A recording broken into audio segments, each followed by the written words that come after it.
بسم اللہ الرحمن الرحیم۔ السلام علیکم ورحمۃ اللہ وبرکاتہ۔ عزیز دوستو، آج کی اس ویڈیو میں ہم آپ کو کچھ ایسے گناہوں کے بارے میں بتانے جا رہے ہیں کہ جن گناہوں کا ارتکاب ہو جائے تو آپ کے نکاح کا بندھن از خود ٹوٹ جاتا ہے اور شوہر کے لیے بیوی نامحرم ہو جاتی ہے۔ اس لیے ان گناہوں کے بارے میں ہر کسی کو علم ہونا ضروری ہے اور ان گناہوں سے اپنے آپ کو دور بھی رکھنا چاہیے۔ تو ایسے کون سے گناہ ہیں کہ جن سے نکاح ٹوٹ جاتا ہے اور میاں بیوی کا رشتہ ختم ہو جاتا ہے؟ اگر آپ بھی ان گناہوں کے بارے میں جاننا چاہتے ہیں تو اس ویڈیو کو آخر تک ضرور دیکھیں، اور نئے آنے والے لوگوں سے گزارش ہے کہ جن لوگوں نے ابھی تک ہمارے چینل کو سبسکرائب نہیں کیا تو چینل کو سبسکرائب کر کے آل نوٹیفیکیشن پر ضرور کلک کر دیں تاکہ ہماری آنے والی ہر نئی ویڈیوز کی نوٹیفیکیشن آپ کو وقت پر ملتی رہے۔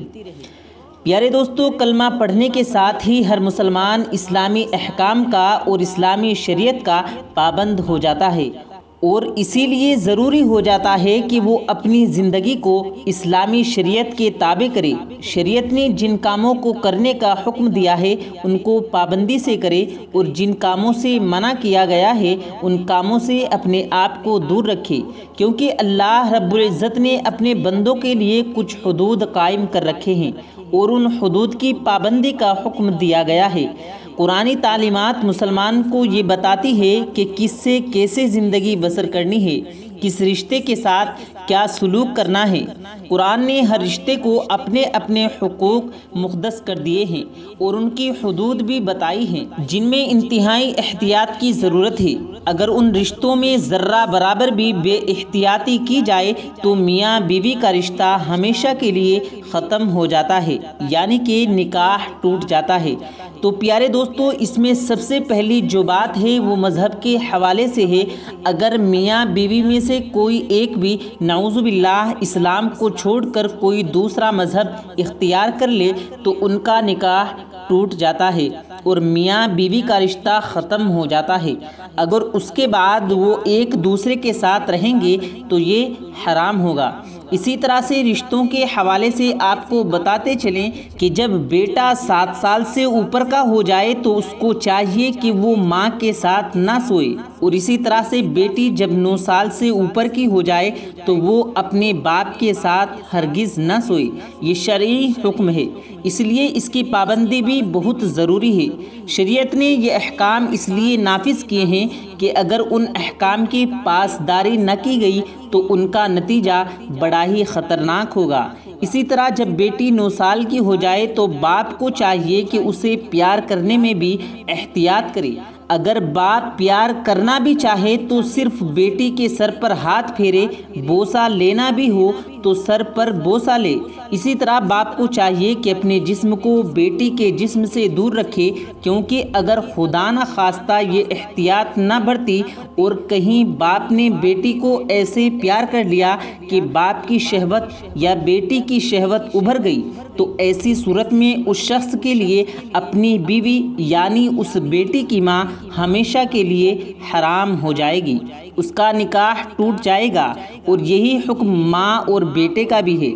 اس لیے ہماری بہنوں سے گزارش ہے کہ وہ اپنے بیٹوں سے پیار کرنے میں احتیاط کریں اور ان کو اپنی بہنوں کے بستر سے بھی دور رکھیں۔ دوستو، اسی طرح جب ایک عورت جب ساس بنتی ہے اس پر بھی یہ بات واجب اور فرض ہے کہ وہ اپنے جوان داماد سے پردہ کرے، اور وہ جب اپنے داماد سے ملے تو اس کے ساتھ اس طرح کا ہی رویہ رکھے جس طرح کے ایک نامحرم مرد کے ساتھ اس کا رویہ ہونا چاہیے، نہ کہ اس کے ساتھ گلے ملے، اور نہ ہی اس سے ہاتھ ملائے، اور نہ ہی اس کے ساتھ مسکرا کر باتیں کرے جس سے اس کے دل میں عجیب سے وہم و گمان اور خلقشار پیدا ہوں۔ دوستو، یہ رشتے بڑے ہی پاکیزہ ہوتے ہیں اور شرم کے ساتھ ساتھ محبت کے بھی ہوتے ہیں۔ اسی لیے ضروری ہے کہ ہر رشتے کو اسلام کی حد میں رہ کر نبھایا جائے۔ ہمارے یہاں پہلے رشتوں میں بھید کلفی اختیار کی جاتی ہے اور اوپر سے اس بھید کلفی کو برا بھی نہیں جانا جاتا۔ جو بعد میں اس حد تک چلی جاتی ہے کہ پھر مولوی اور مفتی حضرات کے پیچھے پیچھے گھومتے پھرتے ہیں کہ ایسی صورت ہو گئی ہے، اب کیا کریں، کوئی راستہ نکالیں۔ خدا کے واسطے احکام شریعت کو سیکھیں اور ان کے مطابق زندگی بسر کریں تاکہ ہمارے گھروں میں کوئی ایسی مصیبت نہ آنے پائے۔ شریعت نے اس میں یہ احکام صادر کیے ہیں: دو مخالف جنس ایک جگہ اکٹھے نہ رہیں، کیونکہ جب دو مخالف جنس ایک جگہ اکٹھے ہوتے ہیں تو تیسرا شیطان ہوتا ہے۔ شیطان پھر ان کے درمیان وساوس ڈال دیتا ہے، کیونکہ اس کا کام ہی گمراہی کی طرف لے جانا ہے۔ لہٰذا شیطان کے چنگل سے بچنے کے لیے یہ ضروری ہے کہ ہم اپنے آپ کو ایسے حالات اور واقعات سے بچائیں جس میں شیطان ہم پر حاوی ہو سکتا ہے۔ دوستو، یہ سب رشتے ایسے ہیں کہ جن میں بہت ہی زیادہ احتیاط برتنے کی ضرورت ہوتی ہے۔ اللہ سے دعا ہے کہ اللہ رب العزت ہم سب کی حفاظت فرمائے اور ہم سب کو دین سمجھنے کی توفیق عطا فرمائے، آمین اللہم آمین۔ دوستو، اب ہم آپ کو دو ایسے گناہوں کے بارے میں بتانے والے ہیں کہ جن کے کرنے کی وجہ سے انسان کی زندگی بھر کی عبادت ختم ہو جاتی ہے۔ تو دوستو، وہ دو گناہ کون کون سے ہیں، آئیے ہم آپ کو بتاتے ہیں۔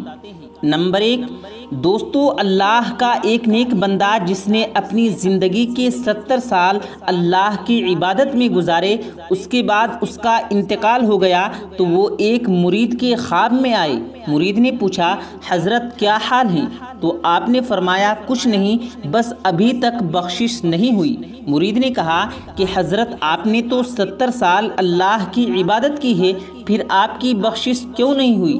تو آپ نے فرمایا، ان 70 سال کی عبادت کے بارے میں تو مجھ سے ابھی تک پوچھا ہی نہیں گیا ہے، میرا معاملہ تو بس ایک بات پر رکا ہوا ہے۔ مرید نے پوچھا، آخر وہ معاملہ کیسا ہے؟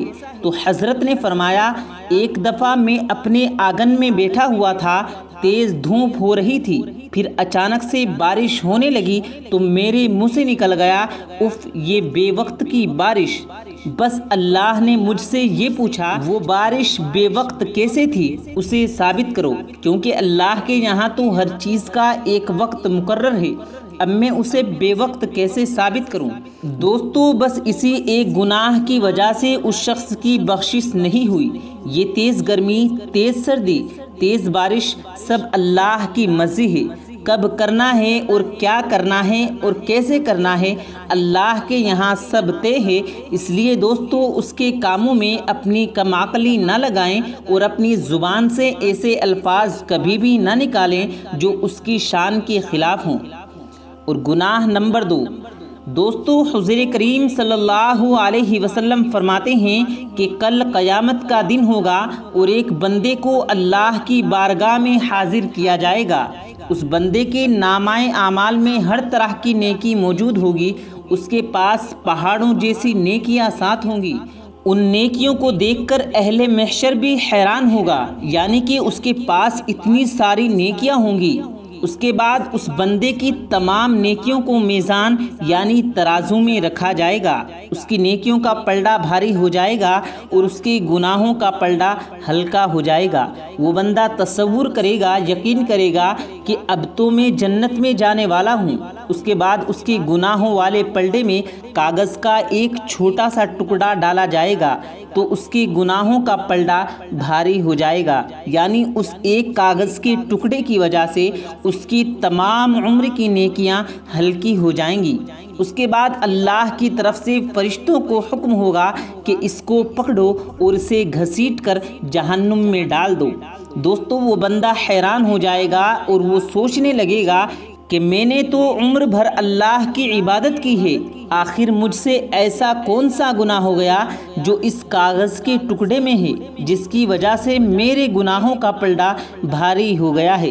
جب فرشتے اس بندے کو گھسیٹتے ہوئے جہنم کی طرف لے جا رہے ہوں گے تو وہ بندہ کہے گا کہ میں جہنم میں تو جا رہا ہوں، لیکن مجھے یہ تو بتایا جائے کہ آخر اس کاغذ کے ٹکڑے میں ایسا کون سا گناہ لکھا ہوا ہے جس نے میری عمر بھر کی نیکیوں کو ختم کر دیا ہے۔ تو پھر اللہ فرمائے گا، اے بندے، تو نے ایک مرتبہ اپنی والدہ سے چلا کر بات کی تھی، صرف ایک بار چلا کر بات کرنے کا گناہ اس کاغذ کے ٹکڑے میں لکھا ہوا ہے، جس کی وجہ سے تیری تمام نیکیاں ہلکی ہو گئی ہیں۔ اللہ اکبر۔ تو دوستو ذرا سوچو، ماں باپ سے صرف ایک بار چلا کر بات کرنے کا گناہ اتنا بڑا ہے، تو پھر جو لوگ اپنے ماں باپ کو اہمیت ہی نہیں دیتے، تو ایسے لوگوں کے ساتھ اللہ کیا کرنے والا ہے۔ اس لیے اگر آپ کامیاب ہونا چاہتے ہیں تو اپنے ماں باپ کی خدمت کریں اور ان کو ہمیشہ خوش رکھیں۔